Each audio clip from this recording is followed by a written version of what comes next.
Hello and welcome to the Week in Review, the show that brings you up to date with the week that was. Here are the top stories. Auto sales remain sluggish in May. RIL plans investments worth 1.5 trillion rupees over the next 3 years. And the government tightens rules for multi-brand retailers entering India. Starting with the auto sector, where sales in May remain sluggish for the 7th month in a row. Sales have been slowing down on the back of a weak economy and high interest rates.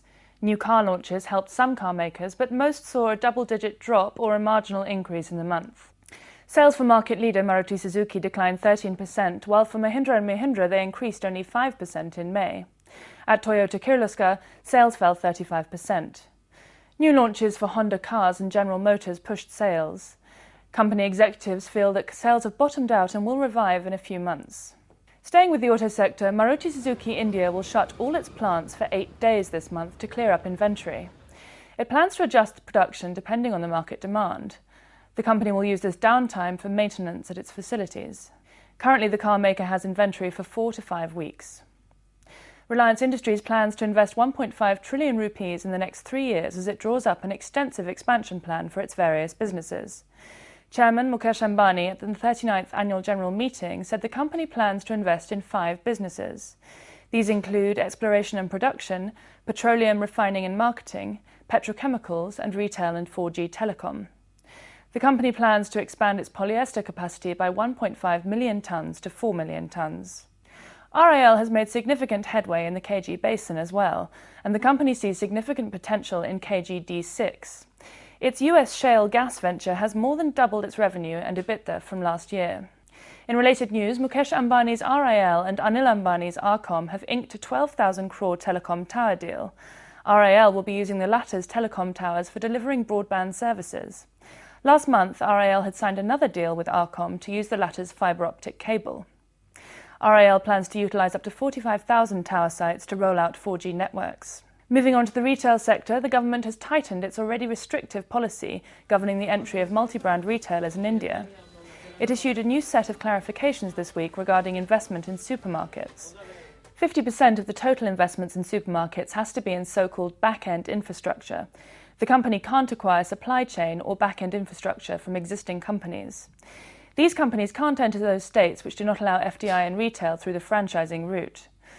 As per the clarifications, a retailer that has already invested in the cash and carry business has to keep its multi-brand retail business separate through different entities.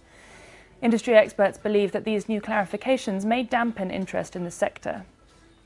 Moving on to the banking space, the Reserve Bank of India plans to give 18 months instead of 12 to aspirants to set up new banks after securing approval. In February, the RBI allowed any type of company to set up a new bank in India subject to its approval. Applicants must take approval from other regulators to bring in entities regulated by them under the bank's holding company, the RBI said. The RBI also said that the applicants must have 51% public shareholding. Among conglomerates, only non-financial services companies will be allowed to hold shares of the bank holding company. As Myanmar opens up for business, companies from across the world are queuing up to enter the untapped market. Indian telecom operator Bharti Airtel has submitted its final bid for a telecom licence in Myanmar. Myanmar has called for bids for 2 mobile licences and shortlisted 12 international consortia. Vodafone and China Mobile, which were among the 12 shortlisted companies, withdrew their bids. Bharti Airtel already has operations in Africa, Sri Lanka and Bangladesh outside India. The other participants in the bid include Telenor, MTN Consortium, Qatar Telecom, Sumitomo and Digicel, among others. Now for some stories in brief. Cracking the whip on the defaulting companies, market regulator SEBI took action against 105 private companies for not complying with the minimum public shareholding norms.